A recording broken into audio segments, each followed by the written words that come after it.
Oke, di video kali ini saya ingin memberikan review untuk pertandingan dari Arema dengan Dewa United. Lalu ada preview juga ya untuk pertandingan besok Jumat. Ada PSS Sleman bertemu Bali United. Lalu ada PSM Makassar bertemu dengan Persija Jakarta.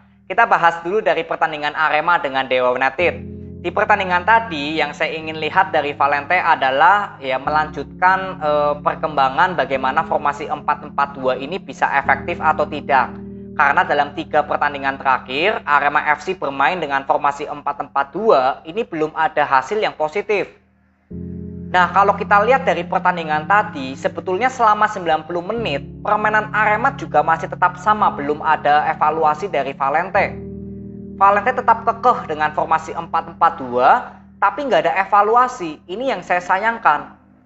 Arema FC ketika melakukan penyerangan, memang keuntungannya dengan formasi 4-4-2 ini lebih banyak menaruh pemain depan agar lebih bisa ya membuat pertahanan Dewa United ini kerepotan. Tapi yang disayangkan ketika Arema berhasil untuk melakukan penyerangan, ini seperti bola ini nggak tahu mau diarahkan kemana. Sering terjadi miskomunikasi antara Dedik dengan Gustavo atau Loko Lingoy ataupun Ginanjar Wahyu. Alhasil ya Arema FC masih minim untuk menciptakan peluang. Paling hanya ada 1 peluang emas dari Loko Lingoy. Artinya jelas kalau formasi 4-4-2 ini yang mungkin Valente lebih fokus melakukan penyerangan, tapi masih tetap minim peluang. Artinya kan sudah ada sistem yang salah atau organisasi yang salah dari penyerangannya Arema. Sedangkan Dewa United sebetulnya lebih banyak menciptakan peluang di babak pertama daripada Arema. Karena lini tengah Arema itu sangat kosong dengan formasi 4-4-2. Ini yang saya nanti-nantikan. Sebetulnya Valente tahu nggak kalau formasi 4-4-2 ini, Arema ini juga sangat rapuh untuk di sektor pertahanan. Karena di sektor tengah hanya meninggalkan Jayus dengan Lucero sebagai pemain box to box. Ini yang berapa kali bisa dimanfaatkan oleh Dewa United masuk ke pertahanan Arema tanpa terlalu banyak halangan.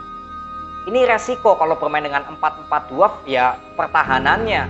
Kalau penyerangan mungkin lebih diunggulkan lah dengan formasi 4-4-2. Tapi buktinya juga penyerangan Arema belum terlalu efektif. Apalagi di sini ketika Dewa United bermain dengan 10 orang, ketika Rusadi mendapatkan kartu merah, di babak kedua Arema masih belum bisa mengambil alih permainan. Dewa United walaupun bermain dengan 10 orang, tapi masih bisa lebih efektif bermainnya daripada Arema. Memang Arema lebih banyak menekan, tapi ya begitu sampai depan bola ini seperti nggak ada organisir lah yang terlihat cukup baik antara kerjasama antara pemain. Ini kan jelas kalau sistem dari Valente seperti belum ada solusi atau masalah yang masih belum bisa terpecahkan lah dari Valente. Tapi kalau terus-terusan Arema bermain dengan formasi 4-4-2 ini, ya kalau saya bilang kalau Valente belum bisa memecahkan masalah kebuntuan, ya yang ditakutkan Arema justru akan lebih banyak kemasukan daripada bisa menciptakan gol. Karena di pertandingan ini terbukti kalau Dewa United lebih banyak menciptakan peluang. Walaupun sudah unggul 2-1 untuk Arema, tapi Arema masih kesulitan untuk bisa membuat kill the game. Padahal sudah unggul 11 pemain daripada Dewa United 10 pemain. Ya, jadi ya menurut saya dengan kemenangan ini memang yang paling penting Arema bisa memperoleh 3 poin dulu. Yang penting Arema bisa menang dulu. Tapi yang jauh lebih penting menurut saya, Valente belum ada evaluasi sama sekali dengan formasi 4-4-2. Karena saya pernah melihat Arema FC justru lebih bagus bermain dengan 4-3-3. Kalau nggak salah pada saat itu dilatih oleh Iputu Gede. Kalau nggak salah ya. Itu lebih bagus sebetulnya penyerangan Arema. Lini depannya lebih banyak menciptakan peluang. Sektor tengahnya lebih terlihat berkreativitas, lalu sektor pertahanan ya juga masih sedikit lebih baik lah daripada bermain dengan 4-4-2. Ya inilah menurut opini saya sendiri atau analisa saya sendiri untuk Arema. Ya, jadi selamat untuk Arema FC yang memperoleh 3 poin di pertandingan ini. Lalu next ya, ada PSS Sleman dengan Bali United. Di pertandingan ini juga untuk PSS Sleman yang baru saja mendapatkan kekalahan kemarin ya lawan Persib Bandung. Ya ini yang diharapkan ya PSS Sleman sudah bisa bangkit ya karena bermain di kandang sendiri. Kemarin lawan Persib Bandung juga sebetulnya PSS Sleman ketika tertinggal 2-1 ya saya mengatakan kalau PSS Sleman sebetulnya sudah cukup bagus untuk bermain kreativitas di sektor tengah. Nah, semoga besok lawan Bali United motivasi dari para pemain PSS Sleman ini bisa tetap terjaga dari masalah psikologi. Karena kan PSS Sleman belum memperoleh kemenangan sama sekali ya dalam 5, 6, 7, 8 pertandingan. Ya, jadi semoga motivasi pemain PSS Sleman bisa tetap terjaga dan besok tetap bisa fokus ya menjalankan skema permainan dari pelatihnya PSS Sleman. Karena menurut saya PSS Sleman ini sudah cukup bagus dari skema permainan, tinggal di masalah pemain untuk menciptakan peluang saja. Ya, lalu untuk Bali United kemarin lawan Persita juga bermain cukup bagus. Kunci permainan Bali United kemarin lawan Persita adalah ketika Eber Besa diganti. Yang saya lihat aliran bola Bali United untuk melakukan penyerangan ketika nggak ada Eber Besa itu terlihat lebih cepat. Jadi Bali United bisa memanfaatkan momentum waktu untuk bisa menciptakan serangan balik. Dan kebetulan besok PSS Sleman juga bermain dengan bola possession. Jadi kalau Bali United bisa tetap mengandalkan permainan cepat tanpa ada pemain yang mendelay permainan seperti Eber Besa kemarin lawan Persita, ya saya kira permainan cepat juga cukup efektif nanti dilakukan oleh Bali United.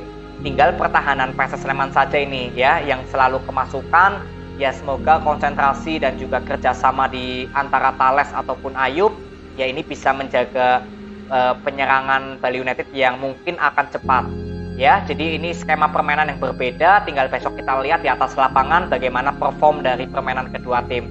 Nanti kita akan bahas di video review. Lalu next ya ada PSM Makassar dengan Persija Jakarta. Untuk PSM Makassar yang baru saja ulang tahun ya yang ke-108, saya ucapkan selamat ulang tahun untuk PSM Makassar. Semoga PSM Makassar tetap terus bisa menunjukkan eksistensi dan terus bisa menjalin hubungan yang baik antara supporternya dengan pemain PSM ataupun dengan manajemen PSM Makassar ya. Ini semua kan untuk tim PSM Makassar ya. Jadi selamat ulang tahun untuk PSM Makassar. Doa terbaik untuk PSM Makassar.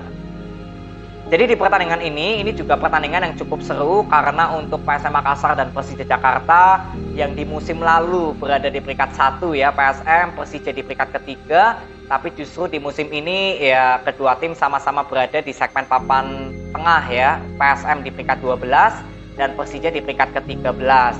Dan kalau kita lihat dari skema permainan, PSM Makassar bermain dengan permainan cepat, sedangkan untuk Persija Jakarta bermain dengan permainan bola possession. Artinya sudah ada perbedaan dari kedua skema ya. Dan tentu saja untuk PSM Makassar dengan permainan cepat memang nggak terlalu membutuhkan kreativitas di sektor tengah. Karena permainan cepat yang memang menjadi tujuan utama kan harus menjaga momentum waktu ya. Tapi yang menurut saya harus diwaspadai oleh Persija Jakarta adalah di sektor belakang. Persija Jakarta bermain dengan bola possession sebetulnya bisa mengcounter permainan PSM Makassar dari segi psikologi. Selama Persija Jakarta bisa mengendalikan bola possession, tidak memberikan banyak bola kepada pemain PSM Makassar, ya ini juga bisa memancing psikologi pemain PSM Makassar agar kehilangan konsentrasi. Maka dari itu saya juga ingin lihat besok bagaimana ketika Persija bisa melakukan bola possession. Dan untuk pemain PSM Makassar bagaimana untuk mempertahankan emosionalnya ya atau psikologinya agar tetap bisa konsentrasi. Karena kalau bermain bola possession kan strategi utamanya bisa memancing psikologi pemain musuh untuk konsentrasinya pecah. Ya, jadi ini yang saya ingin lihat besok untuk PSM Makassar bagaimana dari segi pertahanan, apakah konsentrasi bisa terus diterapkan selama 90 menit.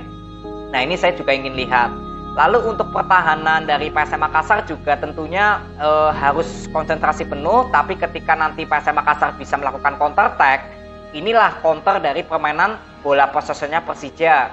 Ya, jadi kedua tim sudah terlihat counter by counter. Kalau PSM Makassar bermain cepat, ini counternya bola possession, sedangkan permainan bola possession-nya Persija ini juga mengcounter permainan PSM Makassar agar bisa terpecah konsentrasinya. Jadi tinggal besok kita lihat di atas lapangan seperti apa untuk permainan kedua tim. Yang saya harapkan untuk PSM Makassar bisa tetap menjaga konsentrasinya dari segi pertahanan. Sedangkan untuk Persija Jakarta ya saya ingin lihat dengan bola possession ini bisa efektif nggak. Karena berapa kali Persija Jakarta ketika bisa melakukan bola possession, ini juga sering kehilangan bola ketika masuk ke pertahanan musuh. Dan perlu digarisbawahi ya counter dari Persija Jakarta kan permainan cepat, sedangkan PSM Makassar ini bermainnya cepat. Nah, jadi ketika nanti Persija Jakarta justru nggak bisa mempertahankan bola cukup lama di area pertahanannya PSM, ya ini akan menjadi berbahaya untuk penyerangan cepatnya PSM. Jadi nanti kita akan lihat ya di pertandingan besok untuk PSM Makassar dari segi pertahanan, karena kunci permainan PSM Makassar besok lawan Persija yaitu di masalah pertahanan dulu. Sedangkan dari Persija Jakarta yang saya akan lihat di pertandingan besok adalah di bola possession-nya. Apakah pemain Persija Jakarta tetap bisa bermain dengan bagus, nggak terlalu banyak melakukan kesalahan-kesalahan passing, lalu koordinasi di pertandingan besok lawan di sektor belakang juga akan seperti apa. Nah ini saya juga ingin lihat, karena lawan PSIS Semarang kemarin, sektor pertahanan Persija ini masih banyak melakukan blunder. Ya, jarak pemain tengah dengan belakang seringkali berjauhan.